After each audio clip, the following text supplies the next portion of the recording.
I'm Greg Hunter. Welcome to USAWatchdog.com. With us once again, Peter Schiff of Schiff Gold and Euro Pacific Capital. Peter Schiff, thanks for joining us today on USAWatchdog.com.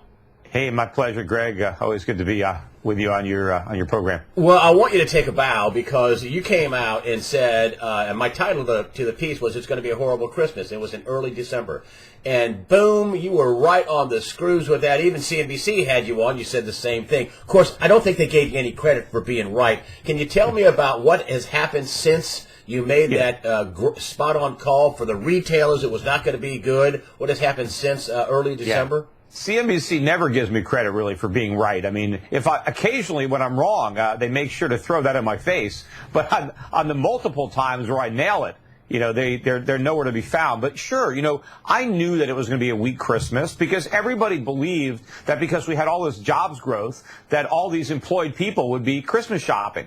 Well, I knew that the jobs were all low-paying, part-time jobs, and that there wasn't enough extra money to buy Christmas gifts. People also thought that people were going to spend the savings from cheap gas on Christmas gifts. Well, I knew they were already spending that money on higher rent and higher health care, and so I knew it would be a bad Christmas, and it was across the board, not only for the bricks and mortars, but even Amazon reported bad results. The stock is tanking. And also what I said was going to happen as a result of the horrible Christmas for retailers was that the big layoffs were going to begin in January. And we've already had all sorts of layoffs being announced in January. In fact, today we got the Challenger numbers out. It is the biggest January announced layoffs since January of 2009. In the middle of the Great Recession. And I think right now we are in the middle, or the beginning rather, of the greater recession. I think the recession that began in the fourth quarter last year, and we haven't gotten the official confirmation of that yet, but we will. I think this recession is going to be longer and deeper than the last one. Give me your preview for 2016. I mean, oil has been bouncing around in the high 20s and low 30s. You have the Fed, who said that they were going to raise rates because the economy was so great. And now they're talking about negative interest rates. The Fed is actually floating stories about negative interest rates. What is your look into your crystal ball and tell us what you see in 2016? Well, I think we're going to get negative rates. I mean, whether the Fed holds off till 2017, that it's impossible to tell. But I think there's a pretty good chance that we're going to get 0% before the end of the year. And I think we're going to get QE4. We'll see if the Fed goes negative. They're going to do it eventually. But, look back to the economy and the markets before the December rate hike. What did everybody say? Right? The Wall Street was unanimous. A rate hike would be good for stocks because it would show how confident the Fed was in the economy, and that if the Fed is raising rates, it must mean the economy is strong, so that's going to be good for corporate earnings. They also said, hey, we don't have to worry because normally when the Fed raises rates, you still have the market goes up for another 2 years. What did I say? I said that was complete bunk, that if the Fed raised rates, it would not be the first tightening. They started tightening 2 years ago when they did the taper talk. So we didn't have this 2-year cushion. And I also said that if the Fed raises rates, they're going to be doing it into a weakening economy, not an accelerating economy. And so I said that a rate hike will be bearish for stocks. I said if the Fed raised rates, the stock market would really go down. And what would really push it down further is because the Fed would not be there to backstop it. Because every single stock market decline that we've had since the '08 financial crisis has been backstopped by the Fed. Every decline, the Fed has come in and either launched another round of QE or hinted that another round of QE was coming. But I said that if they raised rates in December, they would take that off the table because they would lose too much credibility to go back to QE so quickly. So that's why the market keeps falling and the Fed can't stop it. So I got that right. And then everybody was unanimous. They all said, well, if the Fed raises rates, the dollar is going to go up and gold's going to get crushed. Well, you know what's happened? The dollar got crushed and gold went up. The dollar's at a 4-month low today. It's going down across the board. Gold is up almost like $100 an ounce. The day after the Fed hiked rates, gold had a head fake spike down to about $10.50. It's now above $11.50, $100 an ounce higher. And that's exactly what I said. I did a video blog to my Schiff Gold people, and I said, if there is a knee-jerk reaction when the Fed hikes rates, if gold goes down, I said, you buy that dip. because it's going to be probably the low for gold, and it's going to go up for there. And that's exactly what's happening. Because what I said is if the Fed raised rates, what the markets would start to look for is not the next rate hike, but the next rate cut. Because that's what's going on. And now that's what they're talking about. People aren't talking about when is the Fed going to hike next. It's, are they going to go back to zero? Are they going to go negative? Are they going to do QE4? Well, I was talking about this last year when nobody was talking about it. Well, the Fed has come out with stories that they're floating in Bloomberg television news that they're going to go negative interest rates. They're looking at Japan. They're looking at Europe. I mean, it looks like the dice cast were going negative. You put your money in the bank, you lose money. Well, they're still pretending that they're not going to do that. They're just, they're just saying, hey, let's run this scenario, through your stress test. Just for the sake of fun, how would you handle negative rates, right? So they're not actually saying they're going to do it. But the fact that they're asking the banks to stress test it and consider it, obviously they're going to do it. Otherwise, they wouldn't be floating these trial balloons. But the Fed still wants to pretend that the economy is in great shape, that the recovery is on track. Look, I was on CNBC Asia last night because they rarely let me on CNBC America. I mean, maybe once a year. But I was on CNBC Asia, and I was debating with this guy who was so clueless. If you listen to this guy, he was talking about how great the U.S. economy is, how we've delevered, how families have their balance sheets in great shape, that real incomes are rising, that job growth is there. You hear this guy talking, it was like the roaring 1920s. I mean, this is how clueless the average Wall Street money manager is. They just believe the economy is in great shape because that's what they've been told. And that's what they want to believe. But they don't look at the numbers. Look, we just got fourth quarter productivity collapsed 3%. We got factory orders for December, the biggest drop in a year. They revised down November. All the data is horrible, yet people are still clinging to this myth of this vibrant U.S. economy that's recovering where the Fed can raise rates. Well, the Baltic Dry Index just hit another. I'm stunned. I mean, it was at 1,200 a few years ago, and now it's down to 310. Yeah. I mean, it was at 470. It was 20% below its all-time low, and now it's at 310. Greg, look at the financials. I mean, the European banks are getting decimated. Look at Credit Suisse. Look at Deutsche Bank. These stocks are below their 2008, 2009 financial crisis lows. The big U.S. financials, Goldman Sachs, Morgan Stanley, Bank of America, these stocks have been cut in half in just, a few months. I mean, if the Fed raises rates, they're going to take out the 2008 lows. They might go broke again. They have to be bailed out all over again. What do you think might happen with the banks this year? I mean, they look weak. They look very weak. Well, they are. I mean, thanks to the Fed keeping interest rates at 0% for 7 years, they've screwed up the financial system. Banks cannot handle a return to normal interest rates. That's one of the reasons that I believe the Fed wouldn't raise rates, because I thought they were smart enough to understand that. I guess I overestimated their intelligence. So they nudged rates up a tiny bit. And look at the carnage in the financials. It's a bloodbath. And it's only going to get bloodier unless the Fed comes to their rescue, which I expect them to do. What's going to happen? What's going to happen with the Fed Reserve, with gold? When the Fed finally says, oh, yeah, we've been wrong. We were way wrong. We screwed up. We're not going to be raising rates on the dot plot, as Michael Pinto has said that they were going to raise rates. He didn't think they were going to raise rates. He said they might raise another time, but I don't think so. That was more than a month ago. He's probably changed his tune on that too, but he wasn't very sold on the rate rise either.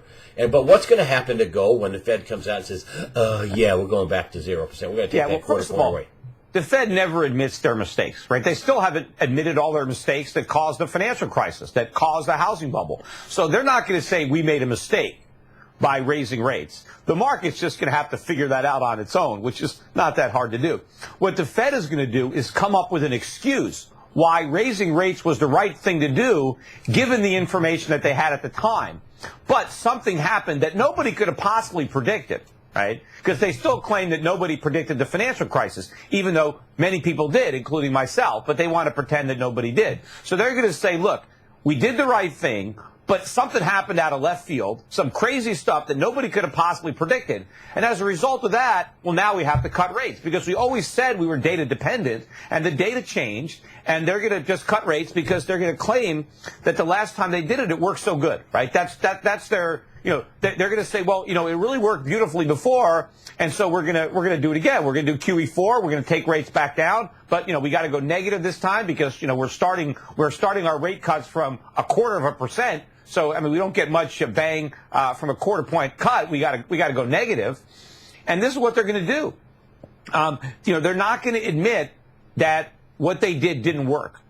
So they're going to do it again. And eventually, then the price of gold is going to skyrocket. It's already going up now, right? But it's going to go up so much more than this. So we're just getting started. And what's really going to power it is not only are we going into a recession in the U.S., or we're already in a recession, but it's going to be an inflationary recession. Because when the dollar tanks, because the Fed doesn't raise rates, then consumer prices are going to take off, and they're going to rise so rapidly, there's going to be no way the government's going to be able to hide them with their doctored up CPI numbers. And we're going to start to see inflation rates, annual inflation rates, well north of the Fed's 2%, level, but they're not going to do anything. They're not going to do anything to rein in that inflation because it's impossible. And then the gold is going to sense this. They're going to smell blood. And, you've got a lot of people short the gold market. They're going to get crushed. People are short silver. A lot of people are short these currencies. People are short the yen. They're short the euro. They're short the Aussie. Everybody's going to get crushed. In fact, there was just a big story, and it was in the Wall Street Journal, New York Times, about how all these hedge funds are now short the Hong Kong dollar and the RMB. They are going to lose a fortune on these trades because those currencies aren't going down; they're going up. And I think the Chinese central bank has suckered all these hedge funds short the currency. And there's going to be a huge rally when these guys have to cover these shorts because this peg is not going to break. It's not like George Soros shorting a pound. China is not England. China is in much better shape than the UK. It's the dollar that's in trouble, not the Hong Kong dollar or not the Chinese RMB. Some people were trying to say that shorting the RMB is kind of like shorting subprime. Look, it's not. There's this. I think Kyle Bass was also shorted subprime, and he's now short the RMB, and he's saying it's the same type of trade. And I was also shorting subprime. It is not the same type of trade. That was a winning trade. This is a losing trade. Right? The big move in the Chinese currency ultimately is going to be up. It's going to go way up. And it's going to start, of course, when the dollar starts to tank against all the other currencies around the world. And so when those currencies rise against the dollar, the Chinese currency is going to rise too. And that didn't happen last time. Do you think do you think China is going to finally, pull down the curtain on how much gold they have and say, yeah, here's how much gold we have too, and we want to peg the yuan to gold? Is China going to do that? Yeah, they're not going to do that until they're finished buying. The last thing they want anybody to know is how much they already own. But they want to keep buying. China wants to buy all the gold they can get their hands on. And so the last thing they want to do is reveal their hand to their competitors because it is a competition, right? He who has the gold makes the rules. And so I think these central banks want to own as much gold as possible. But the last thing they want to do is tell their competitor central banks that they want to do that, because the price will go up or they don't want the public to know.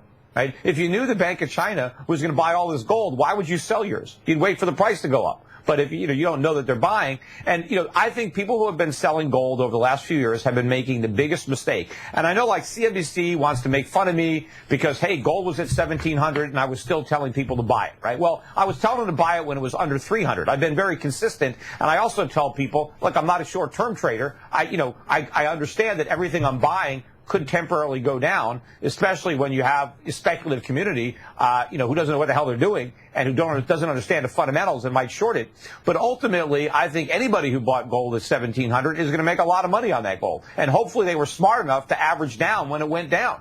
Because I've been telling people to do that too. I never tell people to go all in. I just say, hey, put some of your money in gold. And if it goes down, we'll put more of your money in gold. Because eventually it's going way up. One other question about silver, and people are dying probably to hear you talk about silver, because when everybody comes on and talks about gold, you're Schiff Gold, but you know all about silver too. You know about a lot of things, I should say. But silver, talk about silver a little bit. Some people think silver. Somebody was telling me that commenter saying, it probably will never go up because the government will continue to manipulate the markets, and I don't think that you're in that camp. Tell me about what you think of silver and its prospects.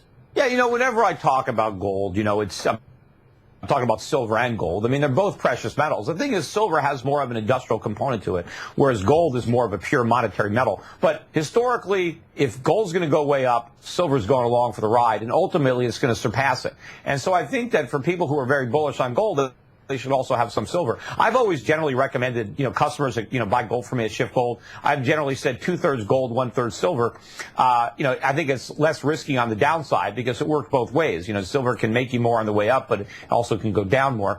But no, I'm very bullish on silver. And in fact, I'm bullish on industrial metals as well. I mean, once the dollar turns, it is a whole new ballgame. See, people don't understand.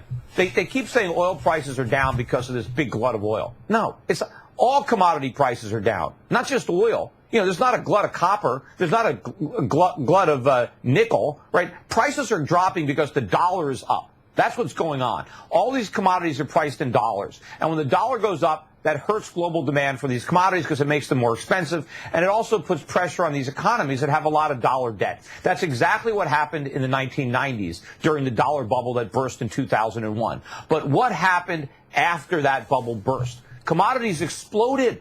Oil went from $20 a barrel to $150. Right? Look what happened to the CRB.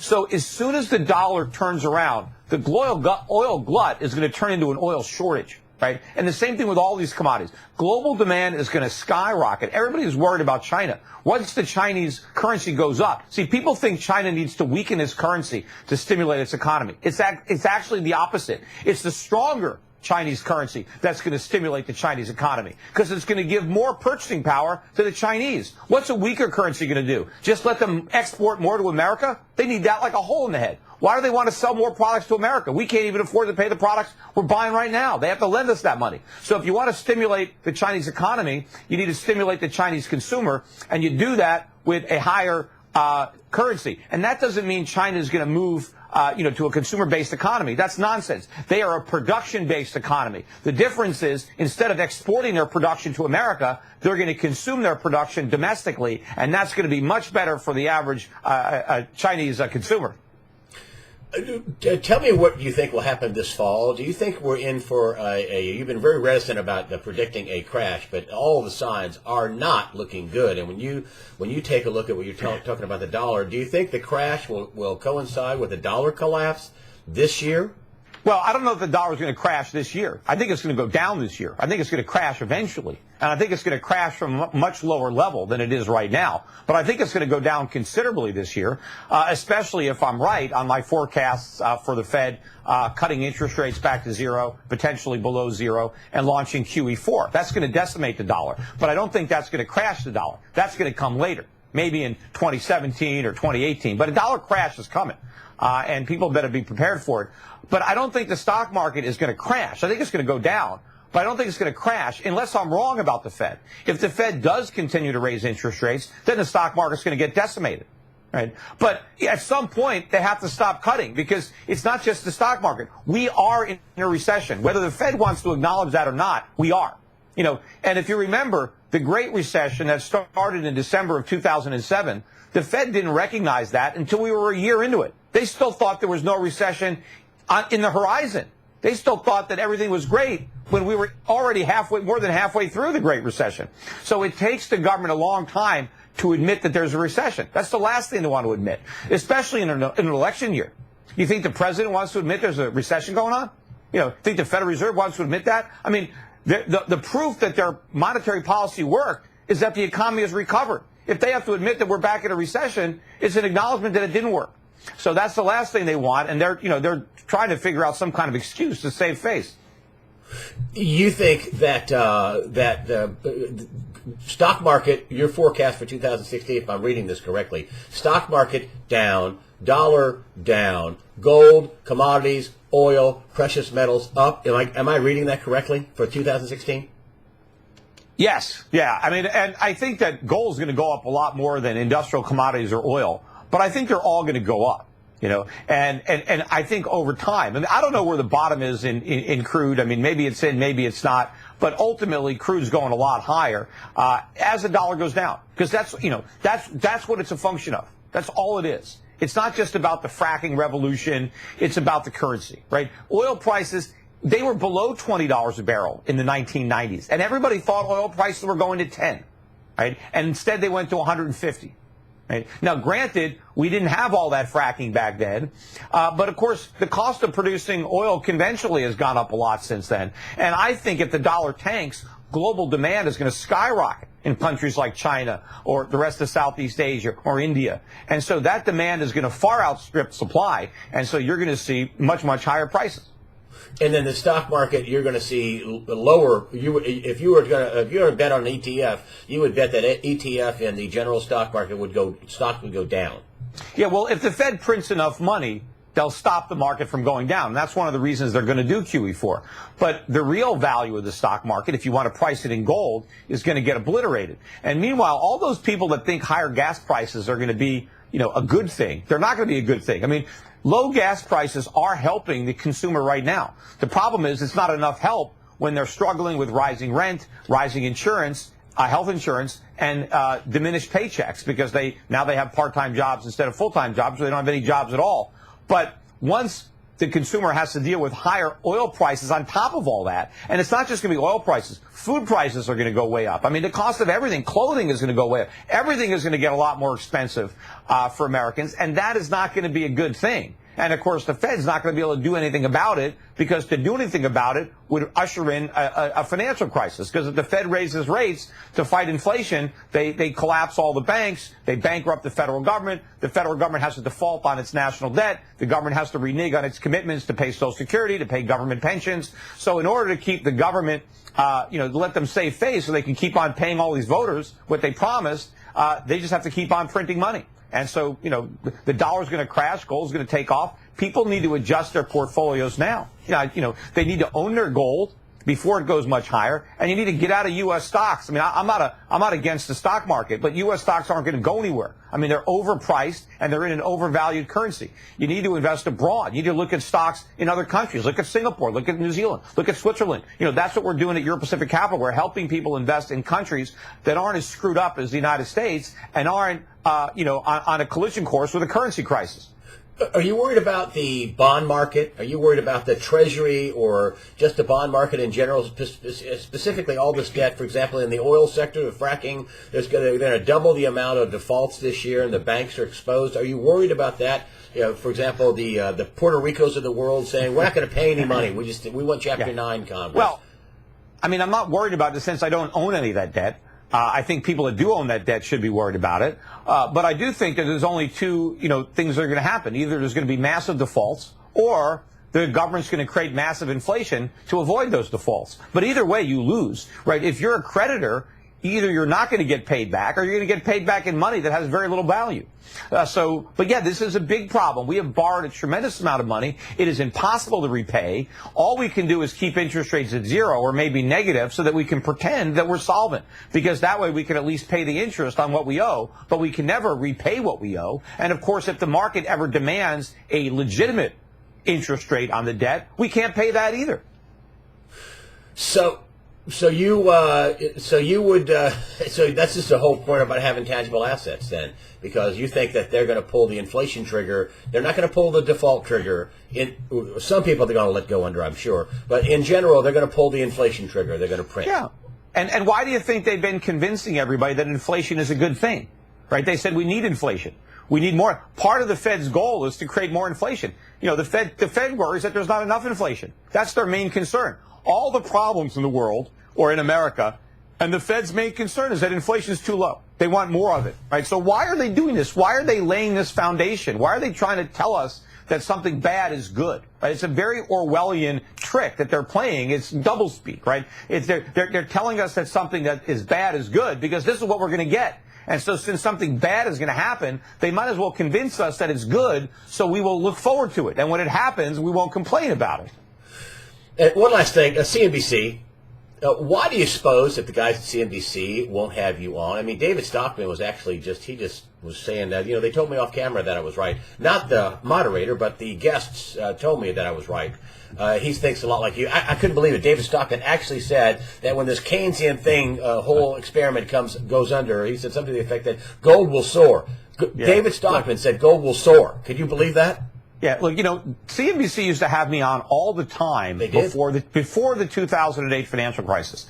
Even though I was saying all kinds of things that they thought were crazy, they had me on a little bit just to be balanced and just to get my point of view. And because, no one knew who I was and I was just saying all these outrageous things, it was no big deal. But ever since all the outrageous forecasts I made came true, they barely have me on. Ever. I mean, they don't even want to deal with me. And, I make all their other guests look like fools. I make the announcers look like fools. That's the problem. And, they don't want this perspective to be heard. And maybe they look back at the old Peter Schiff was right videos and they don't want to create footage for the next one, right? Because whenever you have Peter Schiff on, somebody's going to get it on YouTube. And, years later, they're going to play that back. And somebody's going to look pretty foolish because they were, taking the other side of whatever I was suggesting. So, they want to maintain this narrative. Everything is great. So why do they want to have Peter Schiff on there to rain on their parade? But you would think that ultimately they would care about their audience, right, and want to give their audience a different perspective. But I think they more care about their advertisers and their other guests that want to just shill, Wall Street products, and so they don't really want to have me on there. But look at the ratings of these networks; they're all plunging. Maybe if they had more people like me on, right, more often, and guys like Stockman and other people that have a different perspective, maybe they'd have more people tuning in. And instead you got to go to USA Watchdog to find out what's actually going on in the economy and what's going to happen to the markets, because you can't get it on conventional financial television because they basically censor it. Well, basically, you had 130,000 views your last video up. A lot of people picked that up. So there is an outlet, a way for people to get the information. Your book, I just want to talk about your book because I think it's very relevant and it's on your sites. It's probably on both of your sites. It's The Real Crash. Is that right? You're still selling that book, correct? Yeah, that's the most recent book, The Real Crash, America's Coming Bankruptcy. I revised it in 2014. Originally came out in 2012. And, I thought that the bigger collapse, the real crash, might have started already, and it hasn't. I mean, that's what surprised me, that it's gone on this long. I guess I overestimated the intelligence of the rest of the world to figure out what was already obvious to me. So because they were oblivious, instead of having the collapse, we just made the problems that much worse because we went deeper into debt. Right? And so now the crash is going to be even bigger, right? The longer it takes to happen, the worse it's going to be because the bigger the problems get before the market finally forces some kind of resolution. But if you haven't read The Real Crash, I suggest you pick it up. It's as relevant today as the day I wrote it. And I think all the revisions that I put in 2014 are still very relevant to what's going on today. Nothing really significant has happened since I made those revisions, other than the fact that the Fed has now raised rates, and I think the beginning of the crash, that process has already been set in motion. Good enough. Peter Schiff. Peter Schiff from Euro Pacific Capital, also Schiff Gold. We'll be linking to the page on your site where you can get The Real Crash. Peter Schiff, thank you for joining us today on USAWatchdog.com. Hey, thanks for having me.